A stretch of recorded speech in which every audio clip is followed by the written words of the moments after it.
Di rumah inilah Siti Maria 38 tahun tinggal bersama dengan keluarganya di lingkungan Sambirata, Kelurahan Cibeber, Kota Cilegon, Banten. Rumah sederhana yang setiap harinya dipenuhi dengan suara langkah, caranya menyapa tetangga, dan kegiatan kecil yang membuat orang-orang di sekitar rumahnya merasa dekat dengannya. Siti menikah dengan Pak Agus dan telah diberkahi beberapa orang anak. Siti Maria bukanlah pribadi yang suka menonjolkan dirinya. Hidupnya berjalan tenang dan biasa-biasa saja, menjaga hubungan yang baik dengan tetangga, dan 2 tahun terakhir dikatakan ia menjalani usaha kecil sebagai pemberi pinjaman uang kepada orang-orang terdekatnya.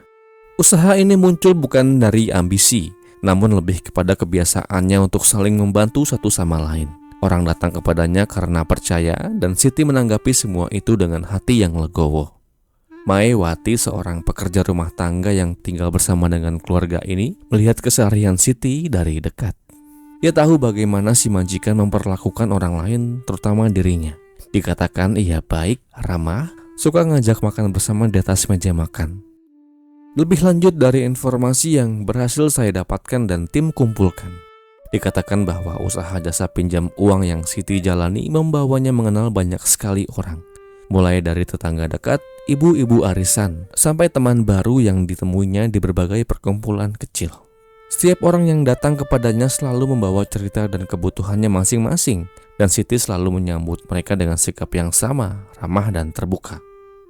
Nah, di titik inilah pergaulannya mulai luas. Ia mulai sering diajak berkumpul, menghadiri pertemuan ibu-ibu, dan berkenalan dengan wajah-wajah baru yang sebelumnya tak pernah masuk dalam lingkaran hidupnya. Dari sanalah perlahan ia mulai bertemu dengan seorang wanita yang bernama Nur Aini, 59 tahun. Perkenalan Siti dengan Nur Aini sebetulnya tidak terjadi dengan tiba-tiba. Semuanya berawal dari kebiasaan Siti yang sering berkumpul dengan ibu-ibu arisan di lingkungan sekitar. Dari situlah ia mulai bertemu dengan wajah baru, termasuk seorang Nur Aini ini. Nur Aini muncul sebagai pribadi yang terlihat ramah, mudah berbaur, dan tampak akrab dengan banyak orang. Bagi Siti yang memang terbiasa menerima orang dengan hati terbuka, pertemuan baru ini terasa wajar saja baginya. Tak ada yang aneh, tak ada alasan untuk mencurigai apapun. Masih dari keterangan Maewati seperti yang saya kutip dari tribunnews.com, dikatakan bahwa hubungan mereka berdua cukup cepat menjadi dekat. Nur Aini beberapa kali meminjam uang kepada Siti, dan setiap kali itu terjadi, Maewati sering ikut mengantar si majikan. Tak ada yang aneh pada saat itu, justru sebaliknya. Nur Aini memberikan kesan bahwa ia adalah orang yang baik. Bahkan dikatakan ia sering mengajak Siti jalan-jalan, sekedar makan siang, atau berkumpul dengan ibu-ibu arisan lainnya. Pada Selasa 10 Juni 2025 menjelang sore, suasana di rumah Siti Maria mulai dipenuhi dengan rasa gelisah. Si suami Pak Agus merasa ada yang tak wajar sejak ponsel istrinya tak bisa dihubungi sejak pukul 16.30. Biasanya Siti selalu memberi kabar, apalagi jika sedang menemui orang yang lagi pinjam uangnya. Di tengah rasa gelisah itu, sebuah kabar masuk dari ponselnya, bukan dari Siti, melainkan dari orang yang kenal keluarganya di Ramanuju. Mereka menyampaikan bahwa Siti ditemukan dalam keadaan tak sadarkan diri dan sedang dibawa ke rumah sakit umum daerah Cilegon. Mendengar hal itu, Pak Agus lemas mendengarnya. Maewati yang sejak siang ikut menunggu kabar langsung menangis pelan. Tak lama kemudian kabar susulan datang dari rumah sakit. Kabar itu mengatakan bahwa Siti dinyatakan dipanggil Tuhan Yang Maha Kuasa. Dalam hitungan menit rumah berubah menjadi hening. Tak ada yang menyangka izin keluar rumah yang terdengar siang hari berakhir bahwa Siti tak akan pulang ke rumah lagi untuk selama-lamanya. Dan lalu, apa yang sebetulnya terjadi dan bagaimana kisah ini selengkapnya? Jadi begini. Nur Aini binti Hanafi, 59 tahun, tinggal di sebuah rumah sederhana di lingkungan Simpang 3 Cilegon, Kelurahan Ramanuju, Kecamatan Purwakarta, Kota Cilegon. Ia menikah dengan seorang pria yang bernama Amrul dan telah diberkahi beberapa orang anak. Di lingkungan tempat ia tinggal, ia dikenal sebagai perempuan yang cukup aktif, sering bolak-balik mengurus keperluan pekerjaannya. Saban hari Nur Aini bekerja sebagai pedagang dan juga sebagai agen biro jasa pemberangkatan ibadah umroh. Pekerjaan itu telah ia jalani bertahun-tahun lamanya, dan selama itu juga Nur Aini telah banyak bertemu dengan orang, baik itu calon jamaah, keluarga jamaah, hingga kenalan-kenalan baru yang datang karena urusan administrasi atau pembayaran. salah satu orang yang ia kenal dengan baik yaitu Susi Carlina, sahabatnya sejak tahun 2022. Seperti yang telah disebutkan sebelumnya, circle itu membuat Nuraini mengenal Siti Maria sejak 2019. Dikatakan bahwa hubungan mereka sebagai teman cukup dekat, bertemu di acara ibu-ibu arisan, event-event, dan lain sebagainya. Dan dari situlah juga Nuraini mendapatkan pinjaman modal yang sedianya akan ia pakai uang itu sebagai modal operasional pekerjaannya. Bagai gading yang tak retak, itulah ungkapan yang cocok untuk menggambarkan hubungan yang terjalin di antara Siti dan Nuraini. Dari kedekatan yang mereka jalani bertahun-tahun lamanya itu, gesekan-gesekan kecil mulai muncul, tapi terasa. Seiring waktu yang terus berjalan, semuanya tampak biasa saja. Dua wanita, dua pejuang keluarga yang saling mengenal lewat urusan pinjam-meminjam, saling berkunjung dan sesekali berbagi cerita.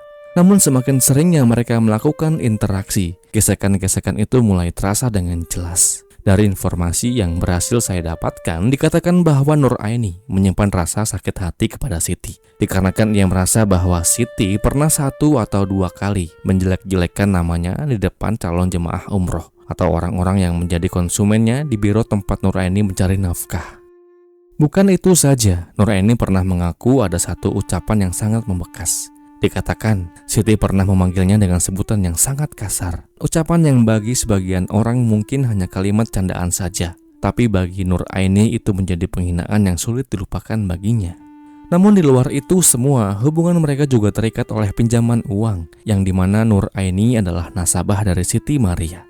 Dan dari rasa benci dan dendam yang mendalam itulah yang kemudian membuat Nuraini memiliki sebuah niat untuk memberikan sebuah pelajaran kepada Siti Maria. Sebuah hal yang tentu akan membuatnya menyesal seumur hidupnya. Jadi begini kronologinya. Pada Selasa 10 Juni 2025 jam 2 siang, Siti Maria berpamit kepada Pak Agus suaminya. Dikatakan saat itu ia hendak pergi ke rumah temannya dalam rangka pekerjaan. Pak Agus katakan bahwa sebelum ia pergi, Siti dikatakan sempat membawa uang modal sebanyak 30 juta rupiah dan perhiasan seberat 30 gram. Siti pergi dengan menggunakan sepeda motor Honda Beat miliknya. Di siang itu rupanya Nuraini lah yang mengundang Siti untuk datang ke rumahnya di Kecamatan Purwakarta. Katanya Nuraini bilang bahwa ia mau melunasi hutang-hutang miliknya. Tanpa curiga berangkatlah Siti, namun Siti nggak tahu bahwa ia baru saja masuk ke dalam jebakan yang Nuraini buat khusus untuknya. Setelah menumpuk rasa sakit hati yang begitu mendalam kepada Siti Maria, Nuraini mulai menyusun rencana yang keliru. Ia tahu bahwa Siti punya riwayat penyakit asma, dan pada pagi hingga siang pada Selasa 10 Juni, ia telah mempersiapkan alat-alat yang ada di rumahnya, mulai dari kerudung hitam, lakban coklat, dan tali tambang warna putih. Di jam 1 siang, Susi Carlina menghubungi Nuraini dari ponselnya, dan ia katakan bahwa ia berencana minjam uang, yang dimana uang itu akan ia pakai untuk membayar uang kontrakan. Mendengar kabar itu, Nuraini langsung minta Susi untuk datang ke rumahnya. Demikian setelah 30 menit berlalu, Susi kemudian tiba di rumah Nuraini. Di tengah perbincangan, Nuraini menceritakan kekesalannya kepada Siti dan menyampaikan bahwa ia punya sebuah rencana untuk melakukan atau memberikan pelajaran kepada Siti. Dan tentu ia minta bantuan Susi dengan imbalan pinjaman uang. Susi yang sedang butuh uang, ia bingung dan akhirnya ia pun menyetujuinya.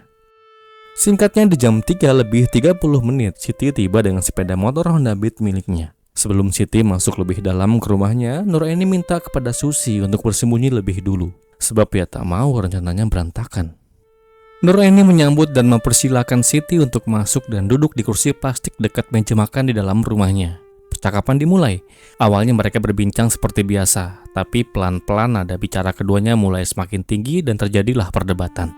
Begitu perdebatan mulai memuncak, dikatakan Nuraini bahwa pada saat itu Siti mulai menunjukkan perlawanannya. Suasana yang awalnya hanya adu mulut kemudian berubah menjadi tegang. Melihat situasi itu, Nuraini menjadi panik dan langsung memanggil Susi untuk keluar dari ruangan tempat ia bersembunyi. Susi diminta membantu menahan tubuh Siti yang terus berontak dan tak mau diam itu.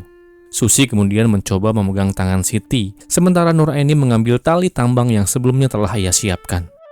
Dengan kondisi dan situasi yang semakin ricuh, Nuraini berusaha dengan keras untuk mengikat tangan Siti dengan tali. Tapi Siti berontak, bergerak dengan kuat, menarik tangan, menendang, dan berusaha melepaskan dirinya. Perlawanan itu membuat Nuraini kewalahan, tenaganya nggak cukup, dan ia mulai kehilangan kontrol atas situasi. Demikian setelah merasa nggak sanggup mengatasi Siti hanya berdua dengan Susi, Nur Aini kemudian keluar rumah mencari siapa saja yang bisa dimintai bantuan. Saat ia buka pintu, ia melihat Gunawan alias Buyung si tukang jahit berdiri tak jauh dari halaman rumahnya. Tanpa pikir panjang dan tanpa menjelaskan apa yang sebenarnya terjadi, Nur Aini kemudian langsung memanipulasi keadaan. Dengan suara panik ia berkata dengan Gunawan, "Buyung, tolong, di rumah teteh ada maling." Begitu mendengar ucapan Nur Aini bahwa di rumahnya ada maling, Gunawan langsung terpancing untuk membantu. Dia nggak punya niat jahat sama sekali. Dia cuma berpikir sedang nolong tetangga. Tanpa tanya panjang lebar, dia ikut masuk ke dalam rumah Nur Aini. Begitu masuk, situasi sudah kacau. Siti masih berusaha melawan dan Nur Aini langsung membekapnya dari belakang dengan kedua tangannya. Dan lalu sebab kondisi itu, Siti jatuh dari kursi plastik yang tadi ia duduki. Tak mau berlama melihat Siti terjatuh, Nur Aini kemudian menahan tubuh Siti dengan kedua tangan dan satu kakinya. Sementara suasana di ruangan semakin tak terkendali. Nur Aini lalu meminta Susi untuk menutup wajah Siti dengan kerudung hitam yang tadi ada di dekat mereka. Dalam kondisi panik, Susi ikut mengikat kaki Siti dengan lakban, mengikuti perintah dari Nur Aini. Di saat bersamaan, Gunawan yang masih percaya akan hal itu tentang tanda kutip maling, diminta mengikat tangan Siti dengan tali tambang yang sudah disiapkan sebelumnya. Namun setelah terlibat dan setelah melihat kondisi di dalam rumah, Susi mulai takut. Dan ia tak mau terlibat lebih dalam lagi tentang apa yang sedang terjadi di dalam rumah sore itu. Singkatnya, dia pun akhirnya memilih keluar dan meninggalkan rumah dan pulang ke rumahnya. Sementara itu, tak lama kemudian, Gunawan pun ikut pergi, berniat mencari orang lain untuk membantu Nur Aini. Dikarenakan dari sudut pandangnya, situasi memang tampak seperti keributan yang besar. Setelah Gunawan dan Susi keluar rumah, suasana dalam rumah makin sepi. Nur Aini langsung mengunci pintu dari dalam dan di ruangan itu hanya ada dia dan Siti yang tak berdaya. Tak lama kemudian kondisi Siti semakin lemah sampai akhirnya tak ada lagi memberikan respons. Dari luar kabar soal keributan di rumah Nur Aini tentang maling sudah menyebar dikarenakan Gunawan sempat memberitahu warga yang lain sesuai apa yang ia percaya. Dari kabar itu, Rama, anak Nur Aini datang untuk memastikan keadaan rumah dan ibunya yang ada di dalam. Ia datang dan ia ketuk pintu berulang kali, tapi ibunya tak membukakan pintu untuknya. Merasa bahwa ada yang gak beres, Rama kemudian menghubungi istrinya yang bernama Afifa, serta ayahnya Amrul, agar segera datang ke rumahnya. 10 menit kemudian Amrul tiba di lokasi, dan langsung mengetuk pintu bersama dengan Rama dan Afifa. Mereka memanggil berkali-kali dengan penuh rasa panik dan emosi, sampai Amrul akhirnya berteriak minta pintu agar dibuka, dan mengancam akan mendobrak pintu jika tak dibukakan. Mendengar suara yang keras itu, barulah Nur Aini menjadi panik, dan ia pun segera membuka pintu. Saat mereka masuk, pemandangan yang mereka lihat semuanya berubah total. Siti Maria tergeletak di atas lantai dalam keadaan tak sadarkan diri dengan kondisi tubuh yang masih terikat lakban dan tali tambang. Amrul minta Nur Aini segera melepaskan semua ikatan itu dan mengeluarkan korban dari dalam rumah. Dengan bantuan Afifa yang menerangi ruangan menggunakan lampu ponselnya, satu persatu ikatan mulai dilepaskan. Lalu dikarenakan situasi semakin mendesak dan Siti tak menunjukkan tanda-tanda membaik, Amrul kemudian menyuruh Nur Aini membawa Siti untuk pulang ke rumahnya. Tak lama setelah mendapatkan perintah itu, Nur Aini kemudian memesan taksi online menggunakan ponsel miliknya. 5 menit kemudian singkatnya mobil pun tiba. Beberapa warga yang ada di depan rumahnya ikut membantu mengangkat Siti ke dalam mobil.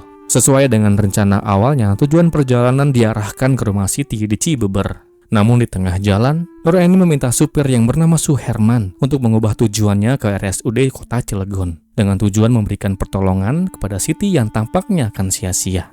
Singkatnya, mereka tiba di IGD sekitar jam 5. Di sana petugas keamanan dan tenaga medis membantu menurunkan Siti dan membawanya masuk ke dalam ruangan gawat darurat. Setelah Siti masuk ke IGD dan mendapatkan pertolongan, Nur Aini nggak mau menunggu lebih lama lagi di rumah sakit. Ia langsung saja pergi meninggalkan rumah sakit dengan menggunakan taksi online mobil yang sama. Tak lama setelah itu, Nur Aini berusaha menghilangkan barang bukti dengan menitipkan motor Honda Beat milik Siti kepada seorang yang bernama Edi di kawasan Jombang Wetan. Dari hasil pemeriksaan, dokter IGD menyatakan bahwa Siti sudah tiada. Waktu kepergiannya diperkirakan sekitar 1 hingga 2 jam sebelumnya, atau berdekatan dengan saat keluarga mendobrak pintu masuk ke dalam rumah Nur Aini. Di dalam visum ditegaskan bahwa penyebab perginya korban berkaitan dengan gangguan pernafasan akibat tekanan di area wajah dan saluran nafasnya. Atas hal itu saya ucapkan duka yang mendalam. Kasus ini mulai bisa terungkap atas laporan pihak keluarga yang melaporkan perginya Siti Maria dengan cara yang gak wajar. Juga laporan rumah sakit terkait adanya seorang warga yang mengantarkan tubuh Siti yang tak bernyawa ke IGD Rumah Sakit Umum Daerah Cilegon. Dan dari hal inilah yang kemudian membawa nama Nur Aini dan Susi masuk ke dalam masalah terbesar yang mungkin pertama kali terjadi dalam hidup mereka. Proses penangkapan pelaku yang dilakukan petugas di rumah Nur Aini berlangsung dramatis. Warga yang emosi sempat mengeluarkan kata-kata kasar kepada Nur Aini yang diciduk masuk ke dalam mobil polisi kala itu. Keduanya kemudian ditetapkan menjadi tersangka dan dijerat dengan pasal penghilangan nyawa secara berencana dengan ancaman hukuman maksimal hukuman mati. Sampai saat ini proses pengadilan kasus perginya Siti Maria masih diselenggarakan oleh Pengadilan Negeri Serang. Besar harapan saya dan semoga Pak Hakim bisa memberikan hukuman yang pas bagi para pelaku jika terbukti melakukan kejahatan. Amin. Demikianlah kisah ini.